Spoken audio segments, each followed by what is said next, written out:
Assalamualaikum warahmatullahi wabarakatuh. Perkenalkan, nama saya Tifa dengan NIM 2362518. Di sini saya akan menjelaskan untuk tugas pengganti UTS mata kuliah struktur data, yang dimana disuruh membuat program tentang sebuah gudang supermarket yang memiliki kapasitas 50 barang, memiliki sirkulasi keluar masuk barang sebagai berikut. Hari pertama, barang masuk sebanyak 20 buah, hari kedua, barang keluar sebanyak 5 buah, hari ketiga, barang keluar sebanyak 3 buah, hari keempat, barang masuk sebanyak 25 buah, hari kelima, barang masuk sebanyak 10 buah, hari keenam, barang keluar sebanyak 5 buah. Asumsinya, jika gudang penuh, barang sisa akan dimasukkan pada hari berikutnya, di mana tugas ini harus menggunakan bahasa pemrograman Python dan juga metode stack dan juga queue. Baik, di sini saya sudah membuat kode Python menggunakan bahasa pemrograman Python. Yang pertama di bagian line 1, line pertama yaitu from collection import DQ. Jadi collection ini adalah salah satu modul yang saya gunakan untuk mengimport DQ, di mana DQ itu salah satu metode dari collection yang akan saya gunakan untuk menyimpan barang yang nantinya disimpan untuk hari berikutnya. Kemudian saya membuat kelas gudang, di mana kelas gudang nanti akan memiliki 4 metode dan juga 4 atribut. Nah, di sini dalam kelas gudang, dev init self kapasitas, ada salah satu parameter yaitu kapasitas. Di mana kapasitasnya nanti nilainya akan saya masukkan di bawah, saya masukkan 50.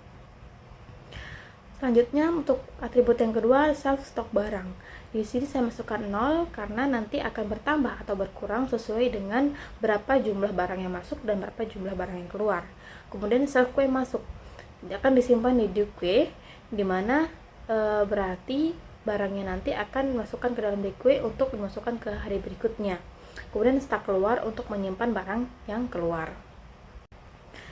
Nah, untuk metode yang pertama yaitu dev barang masuk. Jadi metode yang pertama barang masuk, ya ada 2 parameter, jumlah dan hari. Baik, langsung mencetak untuk harinya dengan barang masuk sebanyak jumlah yang dimasukkan. Nah, dimana total masuk sama dengan jumlah. Jadi total masuknya nanti sama dengan jumlah. Misalkan jumlahnya saya masukkan 10, berarti total masuknya 10. Kemudian jika ada 2 conditional statement di sini. Yang pertama, untuk yang bagian self queue yang masuk itu digunakan untuk menambahkan sisa barang di hari sebelumnya. Sementara untuk conditional statement yang kedua, self stock barang tambah total masuk, itu digunakan untuk memberikan keterangan atau memberikan jika gudang penuh, dia akan masukkan ke barang berikutnya gitu. Nah, di conditional statement yang pertama, self queue masuk ada while, ada perulangan, self queue masuk. Nah, dari mana tadi variabel sisa di sini akan menyimpan self queue masuk titik popleft. Nah, popleft ini juga salah satu metode yang ada dalam DQ. Nih, dimana dia nanti akan menghapus nilai atau jumlah sebelumnya yang ada di hari sebelumnya, kemudian dia akan mengembalikan nilai tersebut ke hari ini gitu. Jadi fungsinya seperti itu. Kemudian akan menambahkan sisa barang di hari sebelumnya sisa. Nah, nanti sisanya ini kan diambil dari sini. Jadi akan muncul misalkan sisanya 5, berarti akan muncul 5. Kemudian total masuk tambah sama dengan sisa. Jadi total masuk itu sama dengan sisa. Kemudian conditional statement yang kedua yaitu jika self stok barang ditambah total masuk lebih besar dengan self kapasitas, berarti misalkan stok barangnya udah 20, terus total masuknya udah 30, berarti 50 kan. Nah, berarti dia memenuhi. Jadi misalkan atau mungkin 55, self kapasitas kan 50, berarti self stok barang dengan tambah total masuk itu lebih besar dari self kapasitas, maka ini akan berlangsung. Untuk conditional statement yang ini akan berlangsung, yaitu sisa barang sama dengan self stok barang ditambah total masuk dikurang self kapasitas. Berarti self stok barang itu sama dengan self kapasitas. Jadi nanti self stok barang itu harus sama dengan self kapasitas. Misalkan stok barangnya 50, berarti kapasitasnya juga 50. Kemudian print gudang penuh sisa barang. Jadi sisa barang misalkan sisa barangnya tadi yang dimasukkan misalkan masih ada 10 barang, maka akan muncul di sini gudang penuh sisa 10 barang akan masuk ke hari berikutnya. Nah, self queue masuk append sisa barang. Jadi akan ditambahkan ke sisa barang tadi itu akan ditambahkan ke self queue masuk. Kemudian else self stock barang tambah sama dengan total masuk. Ini jika kedua conditional statement ini tidak memenuhi gitu. Misalkan dia tidak lebih atau tidak perlu menambahkan di hari berikutnya, maka akan langsung mencetak self stock barang tambah sama dengan total masuk. Kemudian mencetak lagi stok barang di gudang saat ini. Nah, akan mencetak self stock barang dengan self kapasitasnya.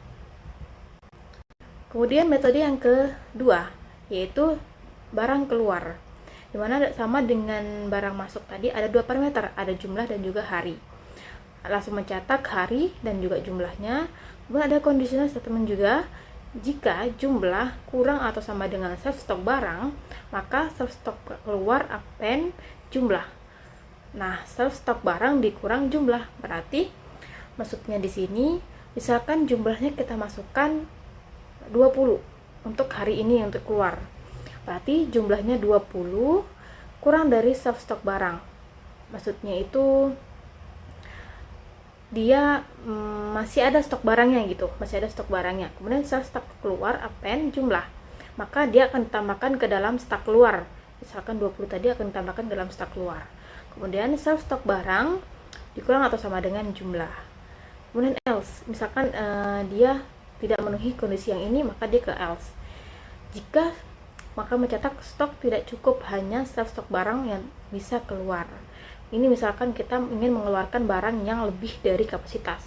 Misalkan kapasitasnya itu atau stok barangnya ada sekitar 20 dan kita ingin mengeluarkan 25 barang, maka tidak bisa.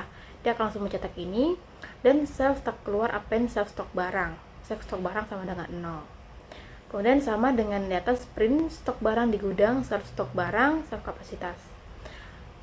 Untuk metode yang ketiga yaitu def lihat stok, dimana digunakan untuk ketika kita ingin melihat stok. Kemudian yang metode keempat yaitu lihat keluar, misalkan kita ingin melihat barang yang keluar berapa jumlahnya gitu. Di sini saya sudah masukkan untuk parameter yang pertama yaitu yang gudang yang kapasitasnya 50. Kemudian untuk hari pertama, hari kedua, hari ketiga, hari keempat, kelima, keenam. Di sini saya hapus dulu karena ini saya mau coba nanti. Nah, tadi kan di dalam tugasnya hari pertama barang masuk sebanyak 20 buah. Kemudian barang keluar, untuk hari kedua barang keluar sebanyak 5 buah. Hari ketiga 3 buah, hari keempat 25, hari kelima 10, hari keenam 5 buah. Baik. Di sini jumlahnya untuk yang bagian pertama jumlah, yang kedua ini harinya. Baik, saya akan coba jalankan.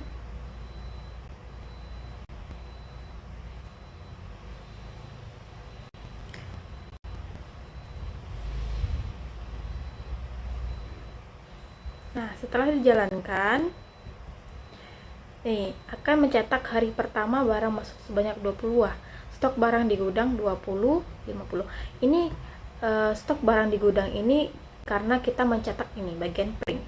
Berarti stok barang di gudang, self stok barang, print, self kapasitas. Jadi makanya muncul seperti ini. Barang satu, barang kedua, hari ketiga, hari keempat, hari kelima, keenam. Dan akan di bagian terakhir untuk melihat stok, lihat stok dengan lihat barang yang keluar. Jadi stok barang saat ini ada 42, kemudian barang yang keluar ada 535. Berarti sekitar 13 buah. Nah, gimana jika saya menambahkan lagi di hari ke-7? Saya menambahkan lagi di hari ke-7.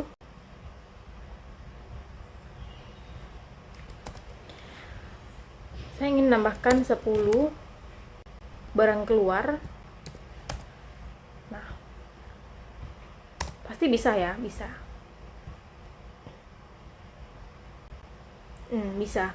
Karena apa? Karena barang stok kapasitas masih ada gitu, masih 32. Jadi dia bisa keluar sampai barang tuh habis gitu. Coba kita masukkan lagi.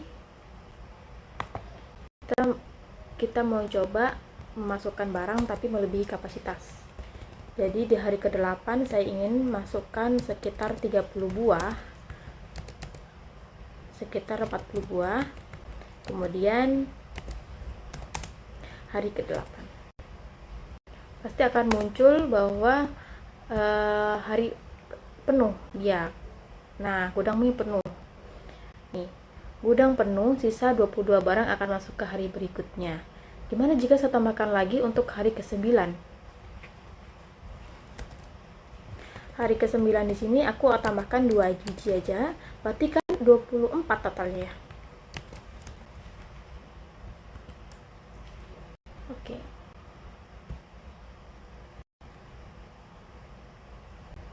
Nih, barang masuk sebanyak 2, menambahkan sisa barang di hari sebelumnya 22.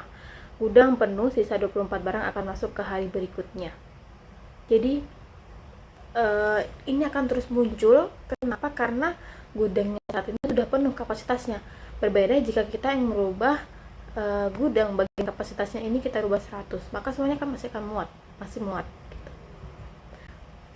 Mungkin cukup sekian penjelasan dari saya untuk tugas pengganti UTS mata kuliah struktur data, membuat program gudang yang dimana ada metode stack dan juga queue. Mungkin cukup sekian, saya akhiri. Wassalamualaikum warahmatullahi wabarakatuh.